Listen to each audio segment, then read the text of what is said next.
Rated T for Teen.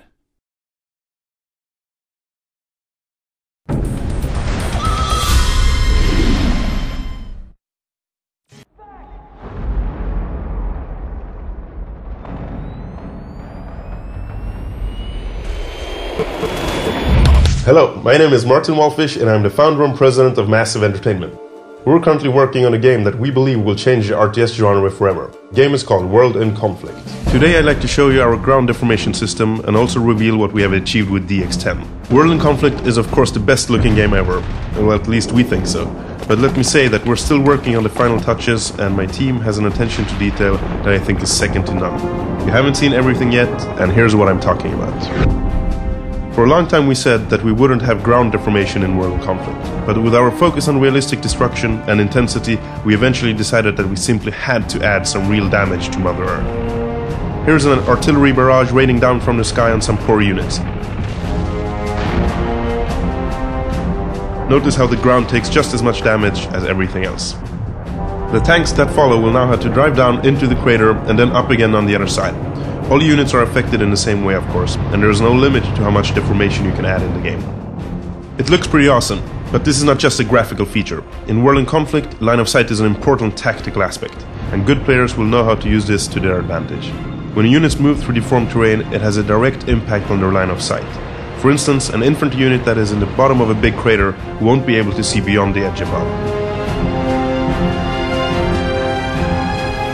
Okay, so now let's take a quick look at our DX10 specific additions to the game. We have been working with NVIDIA to add something special to the players that have a DX10 graphics card installed. The first thing I will show you is for real connoisseurs. In developer language we call it soft particles or Z-feather. Let me explain. You may have noticed that in many games the edges of a particle effect, like smoke, can look striped or almost like two-dimensional planes stacked next to each other. Well, to make it more convincing, we have added soft particles in real 3D. It means that all particle effects like smoke, explosions, fire, debris and so on actually exist in the world. In combination with our particle physics, the smoke actually behaves like a real 3D object that would react to the world and units exactly as it would in real life.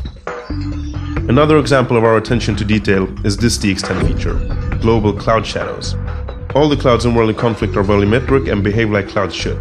But with this new feature we have added a hyper-real behavior on the shadows from clouds too.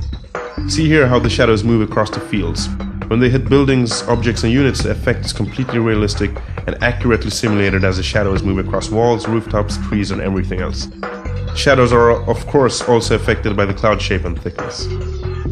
See those rays of sunlight that shine down on the landscape below? That type of effect is sometimes called God rays, and we really wanted to add that effect to the game. It turned out that it's pretty hard to do if you want the effect to react to the world in a realistic manner, but here it is, our very own light from above. It's a very beautiful effect that allows our map creators to make World in Conflict just perfect. Okay, finally, another really cool DX10 feature. A lot of people who have played World in Conflict have come to realize exactly how useful our mega map is. The mega map is available to all players on all systems, and as you see here, it is a satellite view of the battlefield with live updates and accurate rendering of units, field of view and explosions. You can even play the game in this view if you like. But what if you could have the mega map available at all times? Well, that is precisely what DX10 users can do. Check it out. Our dual screen solution allows players to have the mega map on one monitor while playing the game on the other. Okay, that's it for World in Conflict and me today. Get ready for the most intense strategy game ever created, coming this fall. Massive signing out.